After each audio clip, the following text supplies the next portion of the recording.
Wave.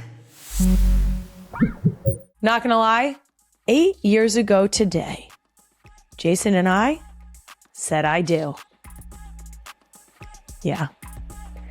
And I'd say it again over and over and over again. I love that man. And also, he's mine. Don't forget it. Let's get this podcast started. Welcome back to Not Gonna Lie, a Wave original brought to you by Pull-Ups. I'm your host, Kylie Kelsey, local animal nerd, known to hide when I eat chocolate. Seriously, you should have seen me with the Tim Tams last night.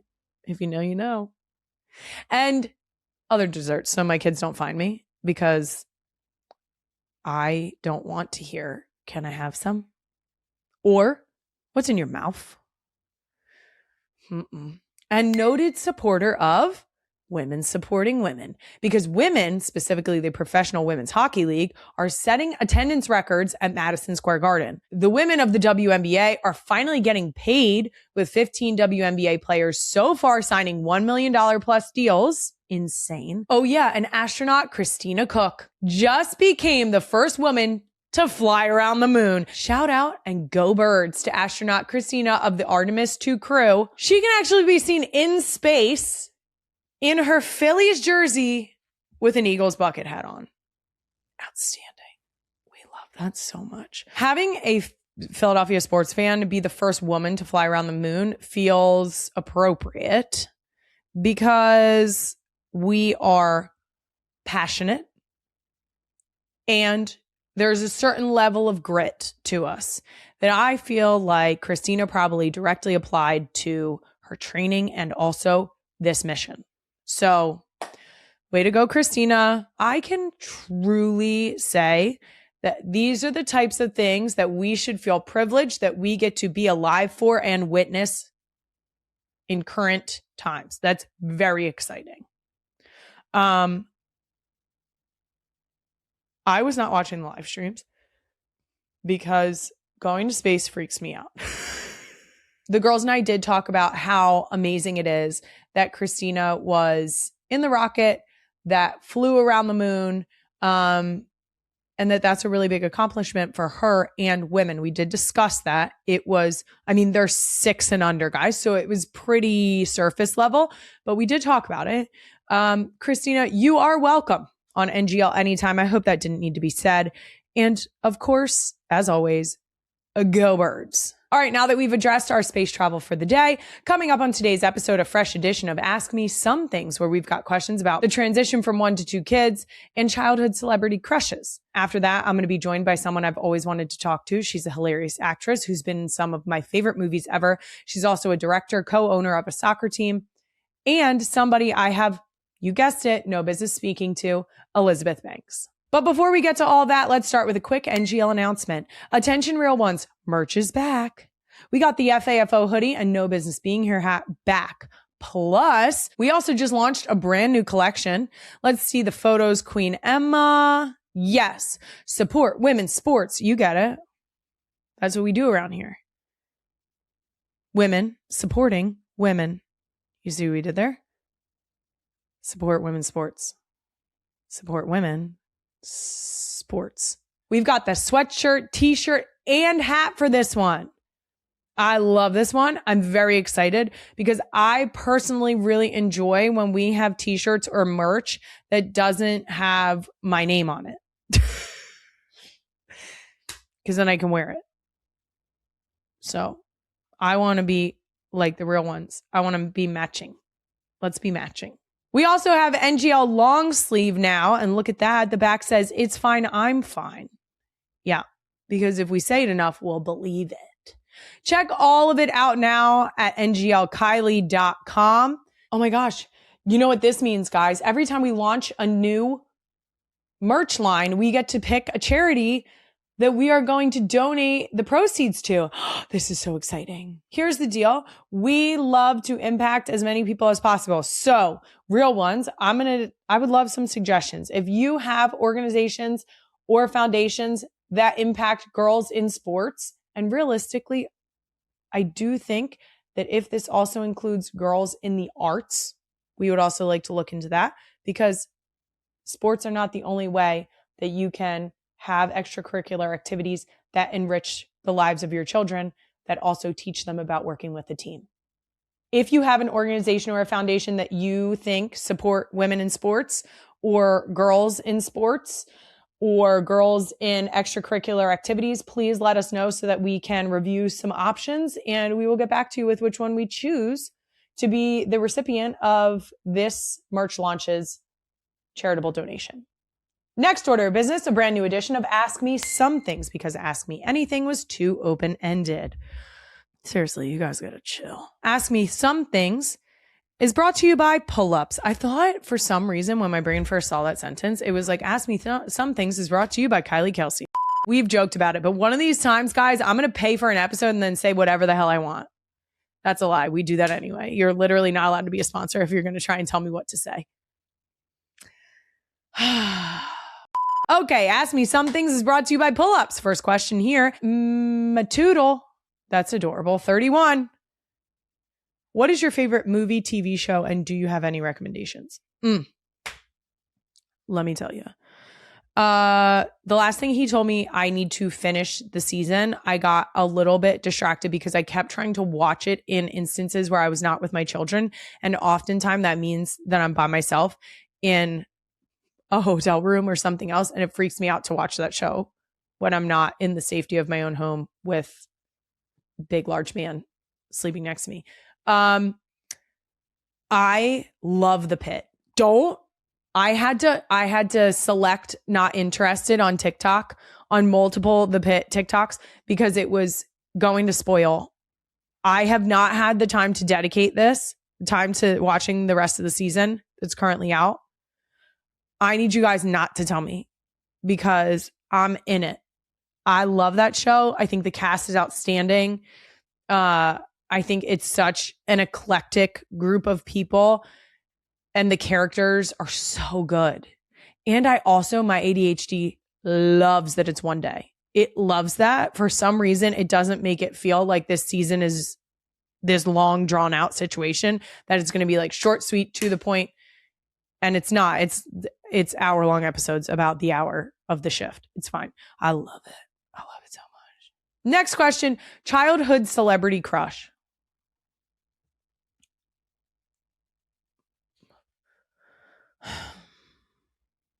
One of the brothers on Home Improvement. I don't know which one. Maybe it was the middle one. There were 3 of them, right? It was the middle brother on Home Improvement. I thought he was cute. Freddie Prinze Jr. because what is that movie? She's All That? No. Is it She's All That? With the girl with the glasses and she's Lainey and She's All That. I loved the movie She's All That. And I think that Freddie Prinze Jr. character specifically is what I liked. I just loved that movie. I loved that she was so pretty and she was in painted overalls, paint spattered overalls. And then all of a sudden it was like, you should take off your glasses and wear this cute dress. And suddenly everyone was like, oh, she's gorgeous. And it was like, what? Those are literally the only 2 that come to mind, which is kind of ridiculous.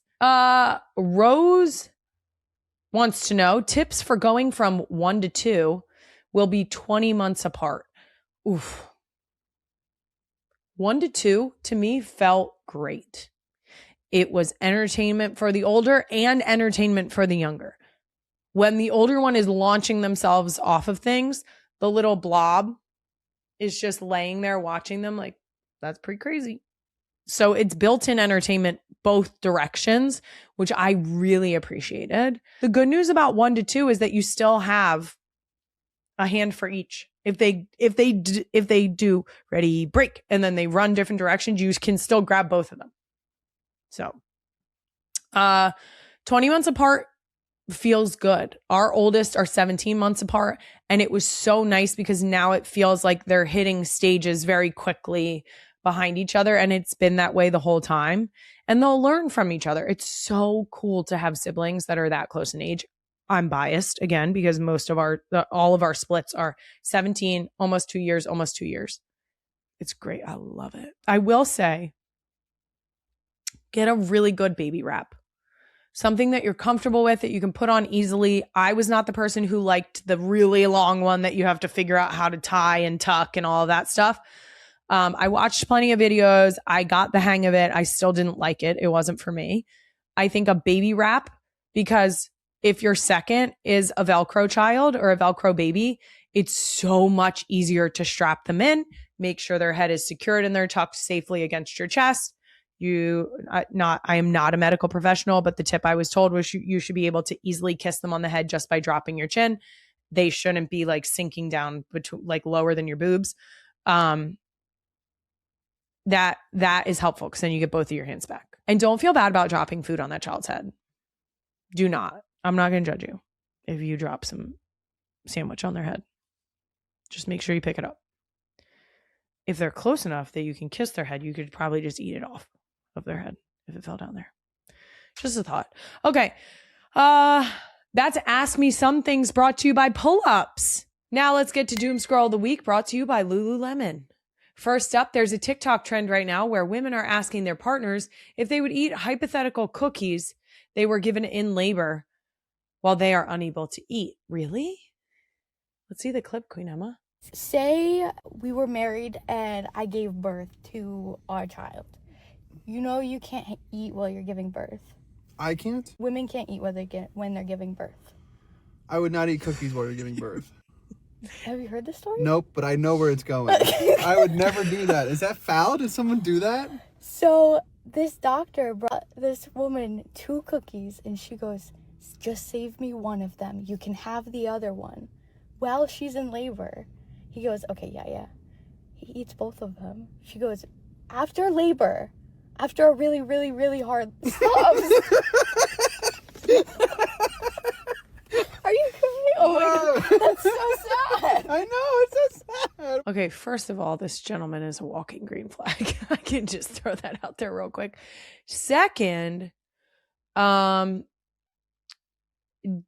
I have a couple questions here.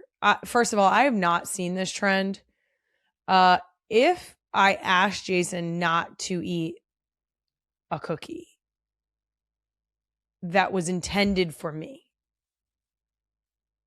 he wouldn't eat the cookie that was intended for me. It's that simple. The fact that there were 2 cookies and she asked for just 1 cookie to be saved for her and he couldn't do that.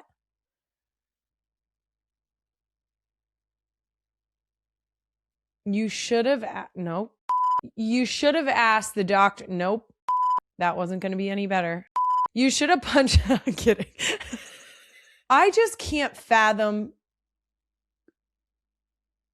having a human being exit your body and looking forward to a cookie, and then your partner has already eaten your cookie that was for you.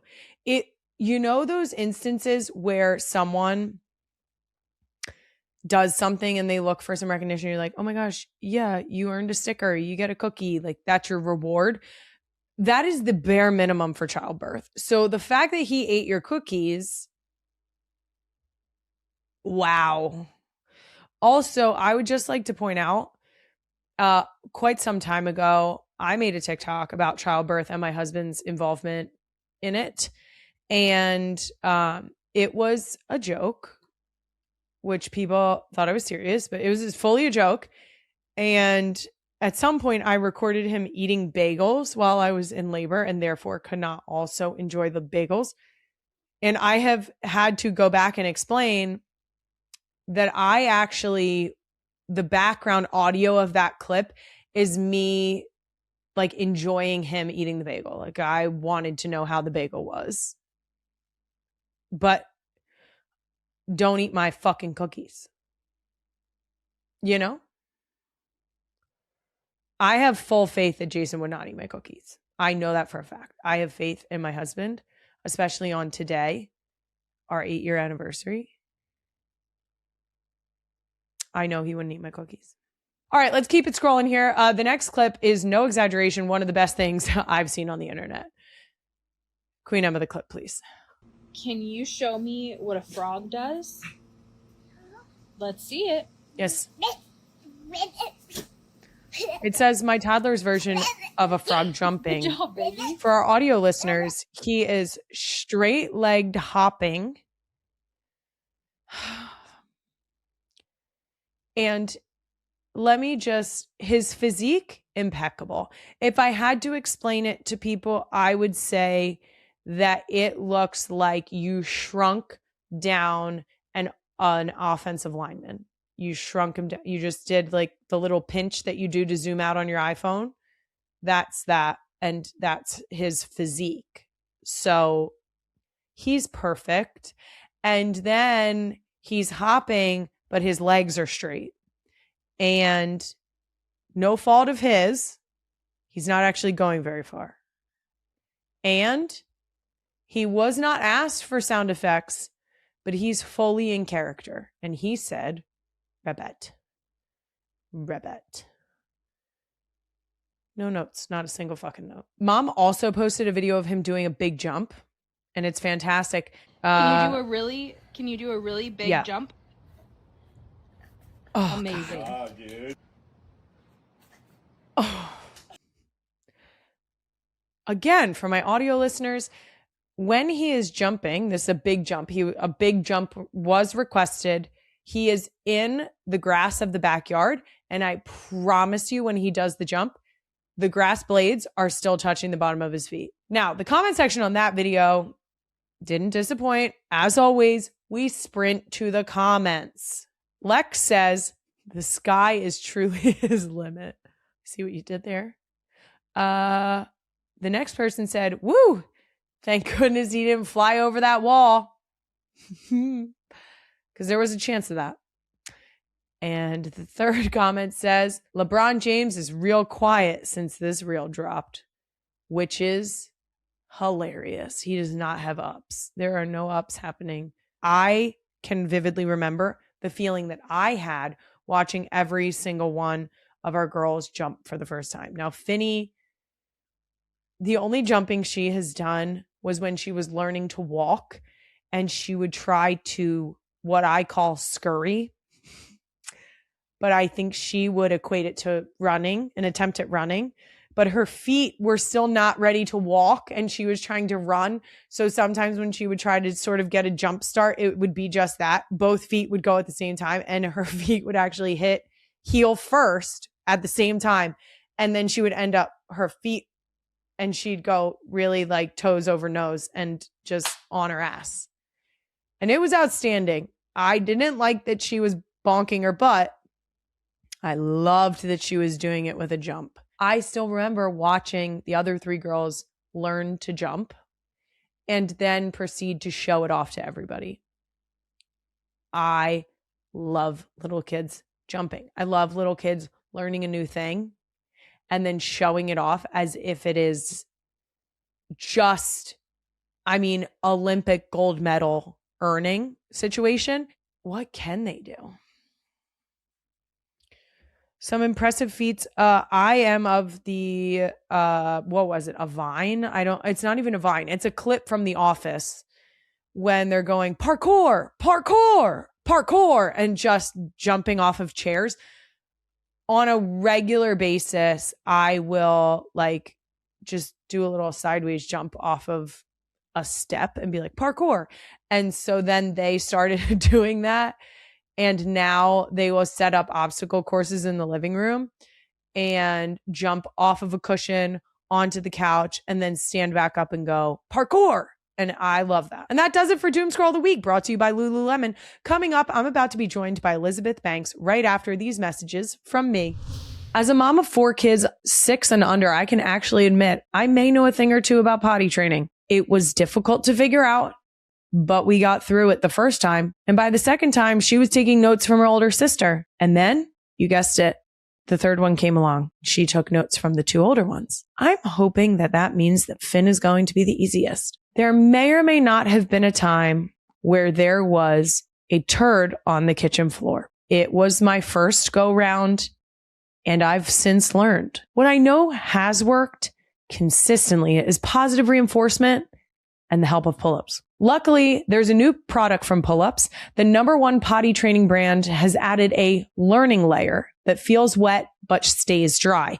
It's designed to help kids learn the difference between feeling wet and dry. Plus, it's dermatologist tested and safe for sensitive skin. And it helps build big kid confidence. Progress without the stress of a mess, up to 100% leak-free. Buy new pull-ups with Learning Layer now, designed to help kids learn wet from dry. Learn more at www.pullups.com. As a full-on type C mom, I found it's incredibly important to me to have my go-tos in my closet. So when I'm rushing around doing school drop-off and errands, I can grab something I know I love and I'm comfortable in, aka Lululemon. I've been wearing Lululemon since I was maybe 19 years old. I picked them because they last the test of time. I still have my favorite pair of Lululemon shorts for a solid 10 years. They have lasted so long. Plus, their new spring styles take that even further. Right now, I'm into the new Steady State Super Loft pieces. This is the sweatshirt. They are unbelievably soft, a nice thick fabric that you know is going to not only keep you cozy, but be a good layer to the elements. And here's the thing you need to know. Lululemon does limited color runs. So when those new styles drop every Tuesday, they go fast. You don't want to wait. If it's not for you, Lululemon offers free returns, no risk. That's lululemon.com. New drops every Tuesday. Go now. She's the hilarious actress you know from such classics as Pitch Perfect, The Hunger Games, Lego Movie, 40-Year-Old Virgin, 30 Rock, Definitely Maybe, and Wet Hot American Summer. She's also an incredible director, co-owner of Boston Legacy FC. Her brand new show, The Miniature Wife, is officially out now on Peacock. And now she's not going to lie. Elizabeth Banks, welcome to the show. And more importantly, go Birds. Go. Okay. I'll allow it. With you. I'll allow it. Okay, I have a question for you because I know that you have posted in an Eagles hat before. Yes. You are from Massachusetts, but you have a couple different connections to Philadelphia. Is it your time at UPenn that got you? Yes, 100%. Okay. Well, if you can't beat them, join them. So a couple things. Yeah. I mean, fly Eagles fly. I'm also in Invincible, the Vince Papale story. Yes. So I really got immersed in Eagles culture, while making that film. But I had gone to Penn in Philadelphia. I am a huge fan of Philly as a city, as a sports town, incredible sports town. And as a Massachusetts person, New England, we have an incredible sports fandom. So I know it when I see it, and Philly really brings it. And my husband is from Portland, Oregon. So they have the Portland Trailblazers, but they have no football team. So when we were 18 years old and young, he sort of adopted the Eagles as his team. So in my current home, my husband is an Eagles fan. I am a New England fan, and we are raising kids who are from LA, which is wild to me. And so we are also trying to allow them to be Rams fans. But when you're in Philly, it's hard not to be swept up by it. And I went to a lot of Eagles games as a college student and even beyond. One of my favorite things to do was to take the subway in Philly down Broad Street, and get down there on a game day because you get on. I remember getting on, we were playing, I don't know who we were playing. The team was wearing red. So I'm going to say, I don't know. It wasn't San Francisco, or I don't know. But anyway, we get on, and this poor couple, the whole train car, right, is Eagles fans. And this poor couple in their red jerseys. And they just start singing Fly, Eagle Fly, on the road to victory. It starts slow, and then it builds. And then they're the fans are on top of this couple that's just there. And I was like, this is going to go sideways so quickly. And then immediately everyone was like, da-da-da, high fives, and off the train. Yes. It was nothing. And it was just, I thought, that's them. It's a little threatening, but ultimately they are peaceful. Most of the time. we're aggressive. I say this wholeheartedly, owning it. We are aggressive. We are passionate. Yes. And if you don't meet us with a combative energy, that's right, we're good. That's right. This couple was like, yep, we know where we are. We understand now. We are not in control of this moment and we are not coming for you. And like, this isn't the place. And yeah, I agree. I think that it felt actually ultimately just sort of friendly. Yes. Now, I will say, on your way there, I assume that people were not quite at their end of game status, correct, if you will, which helps. Yeah, they were a bit underserved, not overserved yet. So the underserving definitely helped the scenario. Yeah. We also have something else in common. Apparently, we're both fans. I mentioned this to you before we started recording, of what I like to call the other podcast, aka New. Yes. They'll bleep that. Yeah. Don't worry. Because you posted this hilarious TikTok reaction to one of their more ridiculous clips. Yeah. You kind of just know when somebody reaches up to squirt you to open up your mouth. Squirt you. And then you just get squirted. But you don't always, like, they don't have to do the squirting. You can do the squirting sometimes. But, you know, when you develop a relationship, you just know when you're about to get squirted on. You develop the relationship. Yeah. You got to have a good relationship with this person squirting. Yeah. It gets worse. Right when you think it can't get worse, it gets worse. It does. And here's the thing. I was like, when did Jason catch on? Because clearly Travis realized it right away, I feel like. And then just was sort of egging him on. Yes. But I mean, so they're talking about the sort of guy who comes up with the Gatorade and goes, you know, because they don't want to touch each other's mouths. Yes. Just saying cooties. I don't know. And so I love it's so clear what they're talking about. And your husband just went all in on that one. And it really delighted me to no end. And when they get on those riffs and they kind of egg each other on, that's the sibling relationship that we all want. It is the lightning in a bottle that they have that everyone enjoys tuning in on. The way they riff off of each other is absolutely hilarious. Yeah. But it is ridiculous to me that they will get in something like that. And you're just like, guys. No, but I love it. They got to work the saying bit. Squirting. They got to work the bit. And they do. And they're good at it. They're so good at working a bit. I mean, this is why they're, you know, who they are and why the success is what it is, because they're having fun with life. Guys, life is hard. Let's just have a little fun. Talk about squirting in each other's mouths. I mean, I'm somebody who's like, male sports generally are already so ridiculously, I'll call it loving, okay? I'll call it loving. Men love each other so much. They dress up in each other's jerseys. They hug each other. They pat each other on the butt. Yes. You know, they're like, it's like blowing kisses. I mean, I don't know how invested you are in heated rivalry. I'm very invested. Let me tell you, I haven't seen it yet. I know.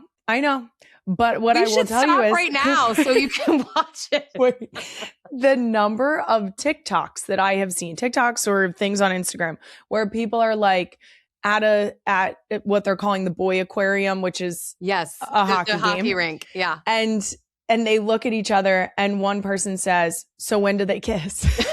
And now people have applied it to all other sports. It's great. Gosh. Well, since we're already talking sports, let's flip to some really, I think, a happy side of sports is your ownership of the Boston legacy. Yeah. Thank you. I'm really excited to be part of the ownership team of Boston's latest franchise, Boss Legacy, the NWSL team. We've just kicked off our first season. You know, I think it's a wild prospect to think about starting from scratch, building anything from scratch. But in Titletown, Boston, you know, we are really trying to build out a women's sports franchise in a town that has an incredible fandom already. And from what I've seen so far, I was at the kickoff game at Gillette Stadium, and we had, you know, over 30,000 people there. It was an incredible feeling. And the team then was in the St. Patty's Day parade the next day, and like people had the gear on and they were like, they already knew the players. And I think it's going to be really intense and it's going to be really special, but I think ultimately it's time and we're ready to have a sports team for women in Boston.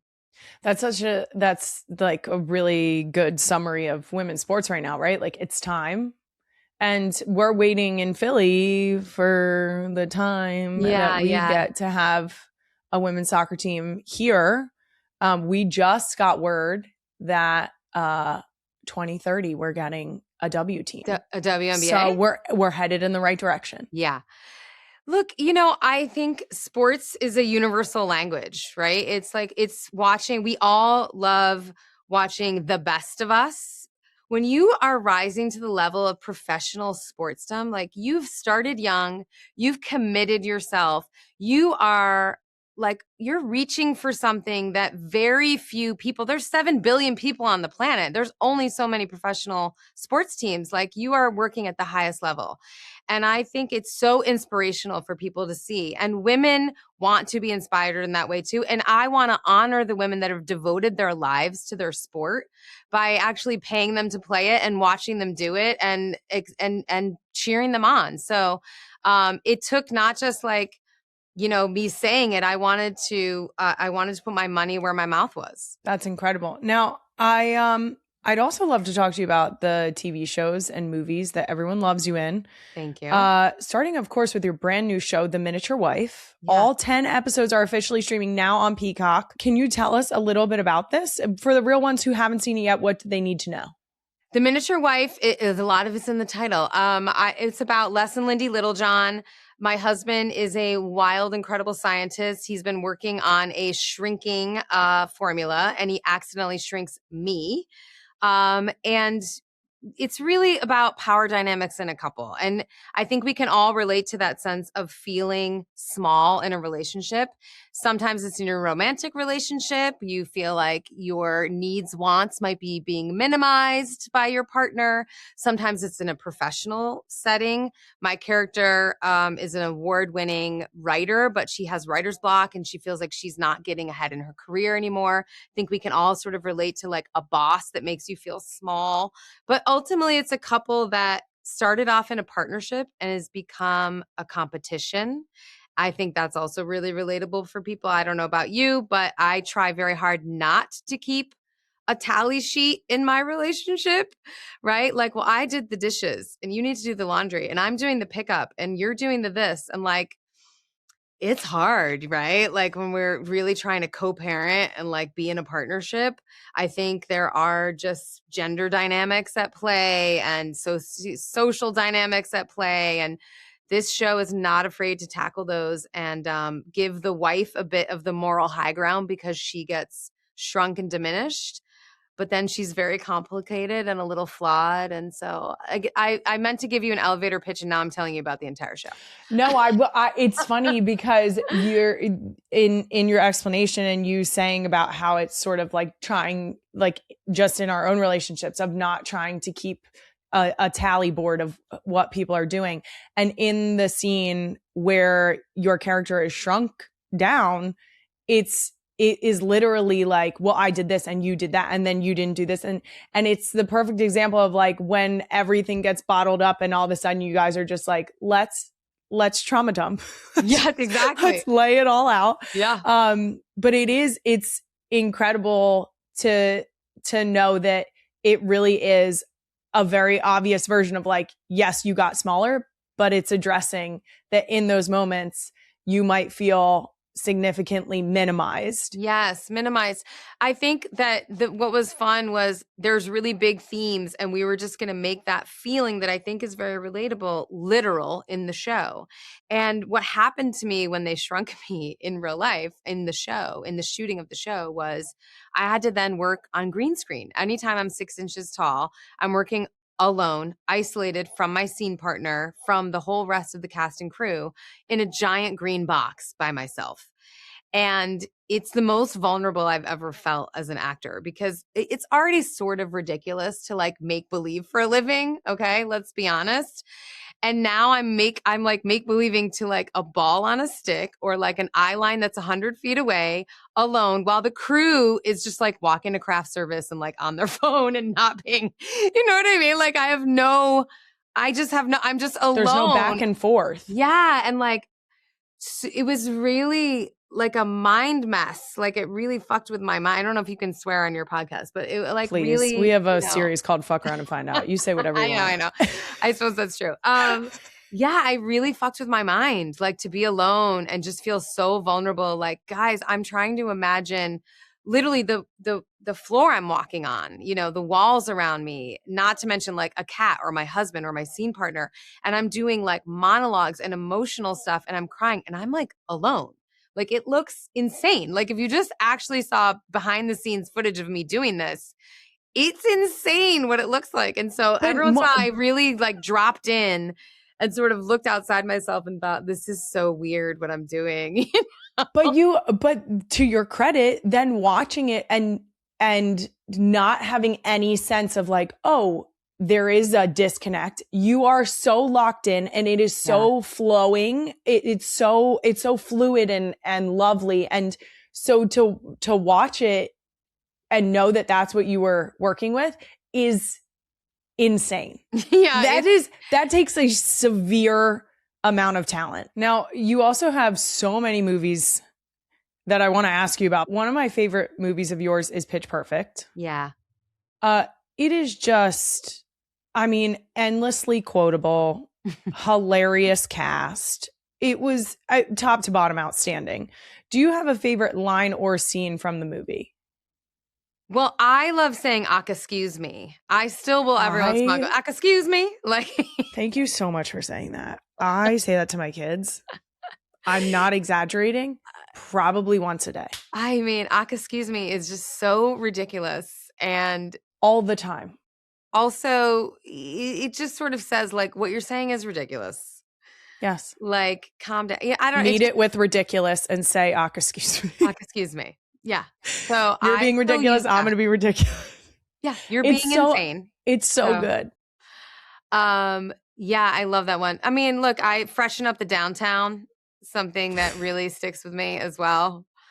I really love that character, Gail Abernathy McCadden Feinberger. Muhammad, I believe, is her. Ultimately, she got married 5 times, I think. Really loved her, and she's iconic. And like you got to go for icon status. You know, if you're gonna make something, try to be iconic. Well, speaking of an icon, another iconic role is Effie. Yeah, in Hunger Games. Talk about like a larger than like not only in the way that she is dressed and the way the character looks, but then also like the personality. That was a very impressive role to watch.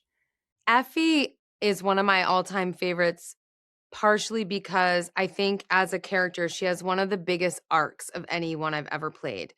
And I think Effie speaks to this moment in time in a crazy way, because Effie was somebody who held up the fascist patriarchy of President Snow because she really benefited from that system for a really long time. And she got a lot of self-worth from it.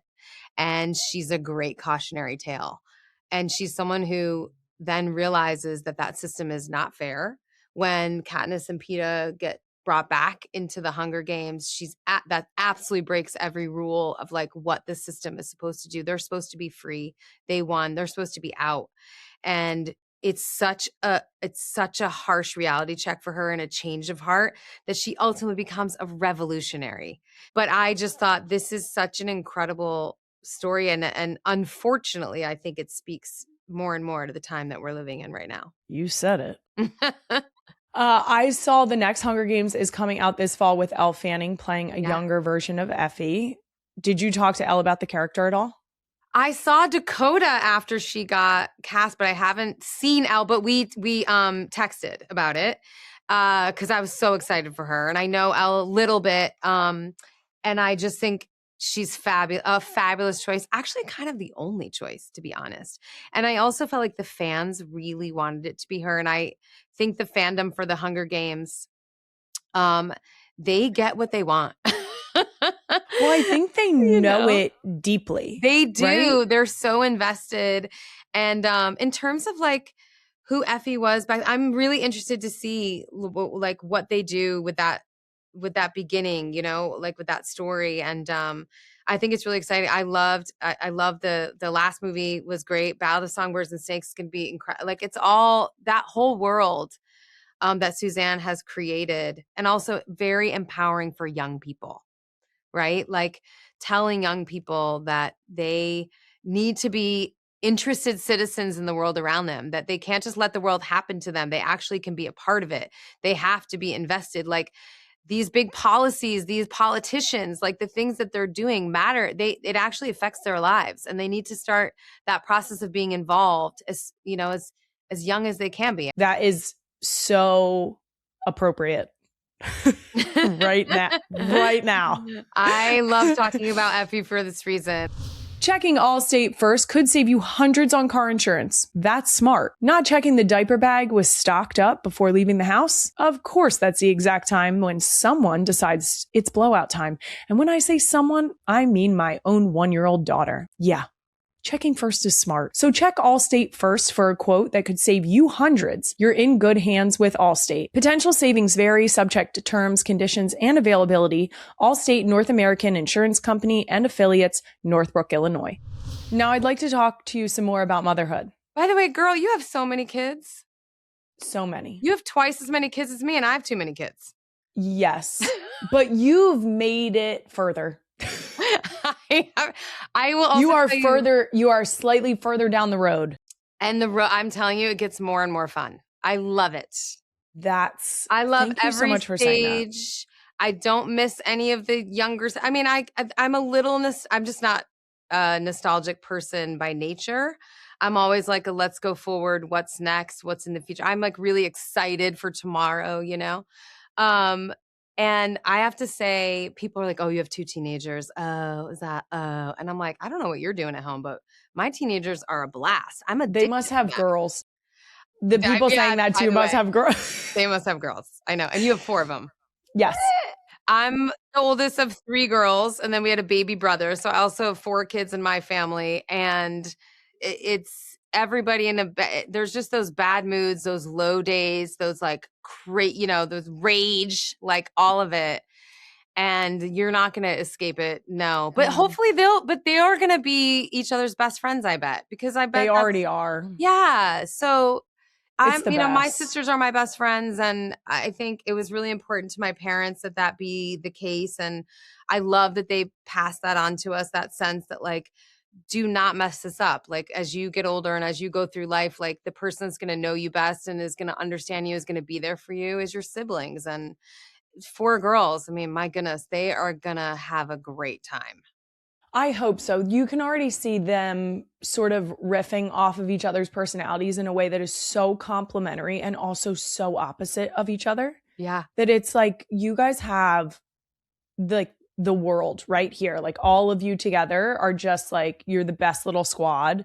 And I'm excited. I'm never wishing away like the current phases we're in, yes. But I'm very much like, I'm excited for the day that they can like wake up, get their own cereal, start their own day. Oh girl, you've no idea. It's the best. And the other thing, what's interesting is I actually think, because I travel so much for work and I have that little bit of mom guilt. It's not even guilt. It's that I just love being with them. Mm-hmm. And so I will still, even though they're perfectly capable of getting themselves up and making a bagel and, getting out the door, I get up most mornings. I want them to see me before they go to school. I want to have that like grounding moment with them. And I got really good advice when I was a young mother and my kids were little. I was so sort of guilt-ridden and sad about like being at work when they were like 3. And I remember someone saying to me, I think even like Julianne Moore said it to me, like, you got to be there when they're 13, because 3 is like, it's great, but like they just need, they're so, don't take offense, 3-year-olds, but you're basic. Okay. Like you need to be fed. Not a worry in the world. You need to play a little bit, but like, yes. You're not having these like big 13 is, they're trying to figure out how to be humans. They're trying to figure out who they are. They're trying on personalities. They're looking at how they have power in the world. What does it look like? How are they cool? I remember our school said to us, 7th graders want to get an A in exactly one subject. social. They just want to be the A+ in social. And it's so true. You know, they don't know who they are. And their friends start disappointing them. And they're not sure who to trust with their big feelings. And like, you have to be that rock that is just like their emotional stability, because man, when those hormones start hitting, like they're becoming a different person, you know, they're figuring stuff out in a way that, you need to be a bit of a guide. And, I feel it right now. 13 and 15 are my boys. And I really feel that sense of, just like they just want to touch a little bit back to like, oh, but my mom's still here. Like I had a big day. I had a big feeling. I had a thing happen, but my mom is like, she's right there. Safe space. Yeah. Security. Space. There's a sense of security that I've been told multiple times, little kid, little problems, big kids, big problems. And I'm like, that makes a lot of sense. We're talking about, I mean, my kids are talking about little things, right? What they're going to wear to school tomorrow. The shoes are itchy in the wrong spot.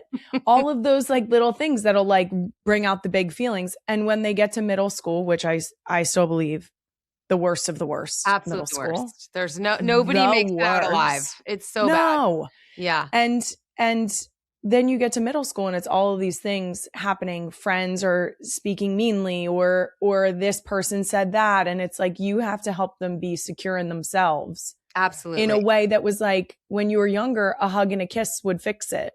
And now we're like really figuring out how to navigate the world.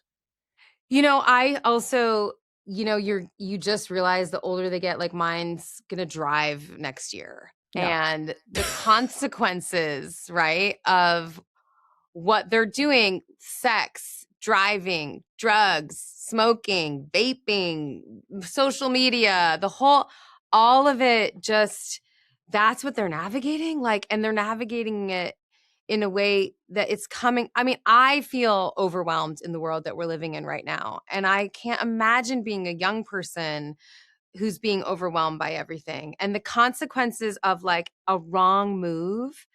I mean, the level of stress that I have as a parent of older kids now, you really have to lay foundation as soon and as early as possible with these kids so that you can trust when they go out. You know, my kids are like, you don't trust me. And I'm like, no, I don't trust the world around you. Like, I know that you're going to be a conscientious driver and da-da-da, but like you make mistakes, your brain's not developed. Like there's nothing, you know, like I don't know what to tell you. Yeah. Like you're not built for it yet, you know? Mm-hmm. And then we're like, go drive on the highway. Like,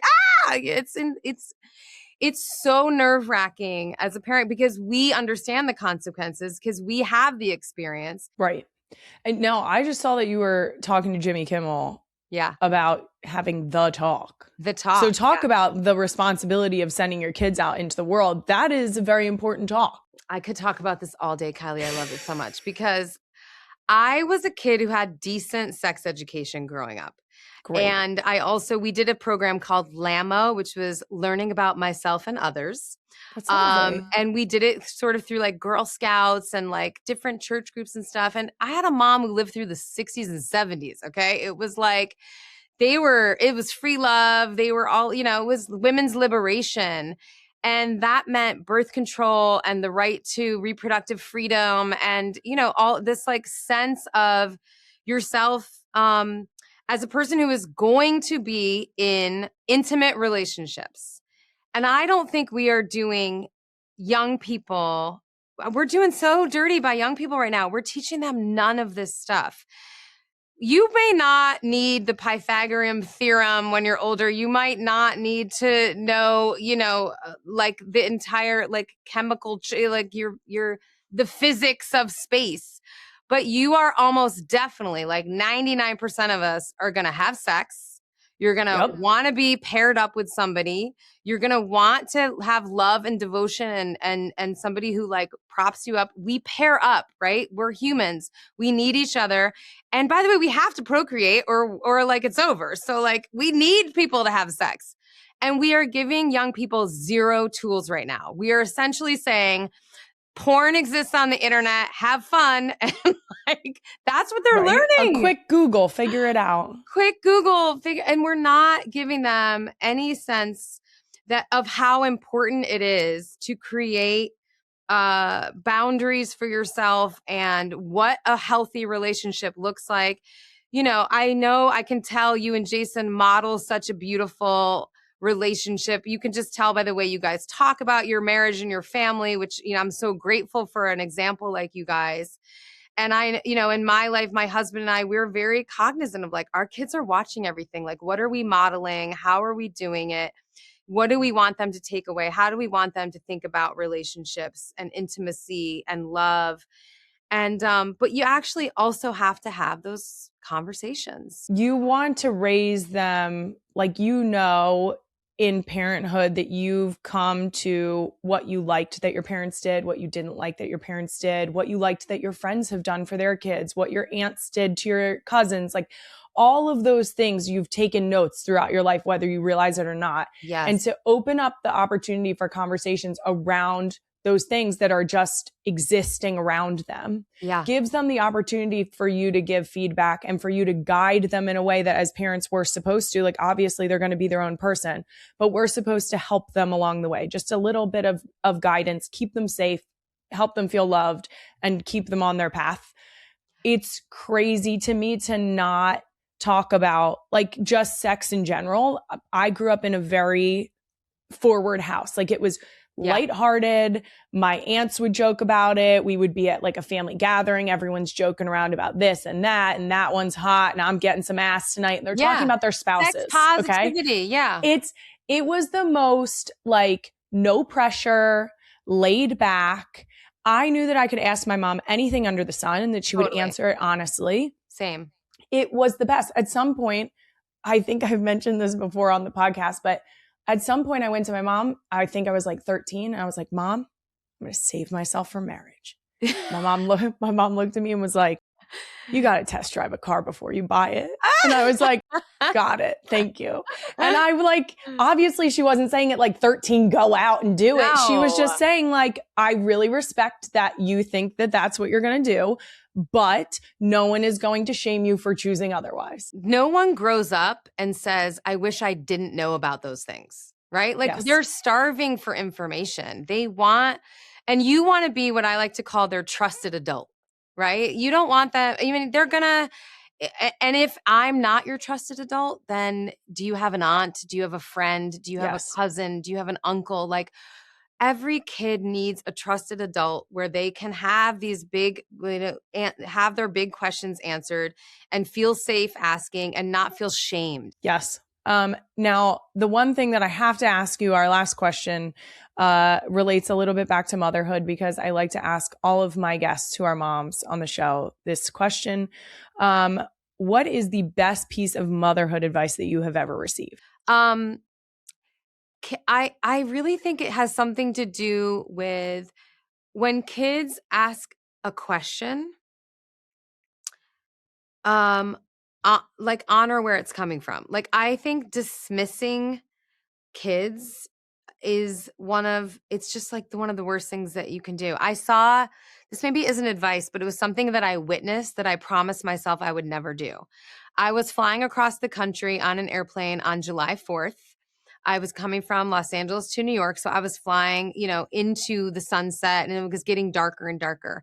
And suddenly out the window, you could see fireworks, like the fireworks celebrations that were starting across the country. It was incredible.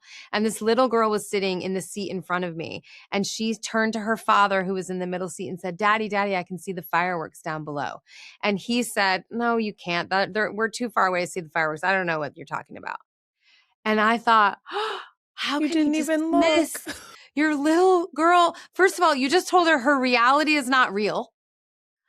She's having like a magical moment, as I was having. That literally makes me want to cry. It made me want to cry, and it made me want to murder him. I was like, you're just the worst father I've ever fucking heard. I was like, that is the worst thing I've ever heard. I've heard men say bad things, but I was like, it took my breath away. I wanted to like touch her and be like, I see what you see. That's where I would have been. that's Like- where I have my lack of filter would have kicked in. I would have been like, no, I see childhood those fireworks too. Childhood is for whimsy and magic. Yes. Okay. Yes. It's for innocence and whimsy and magic. You need to provide those things for your children because the world is going to take that away eventually. So give them the tooth fairy and give them the fireworks and give them And their be little troll excited dolls. about it. Whatever it is, give them the music and the dancing and the love and the whimsy and the running through the field of flowers and the butterfly and like that's what childhood is meant for. That's so amazing because it could be the tiniest thing and it excites their soul or lights their fire in a way that if you can just acknowledge it. Well, thank you so much, Elizabeth, for coming on. I really appreciate it. You can go watch all of the episodes of The Miniature Wife out now on Peacock. And I have to say it again, just for good measure, go birds. Go birds. Thank you so much. Bye. And that's it for this episode of Not Gonna Lie. You can find even more clips from my longer conversation with Elizabeth on my YouTube channel on More Shit Monday. I'll be back next Thursday with a brand new episode. Follow us on social media at NGL with Kylie for clips throughout the week. Listen and subscribe wherever you get your podcast. Not Gonna Lie is a Wave original brought to you by Pull-Ups. Thanks again to the real ones for tuning in.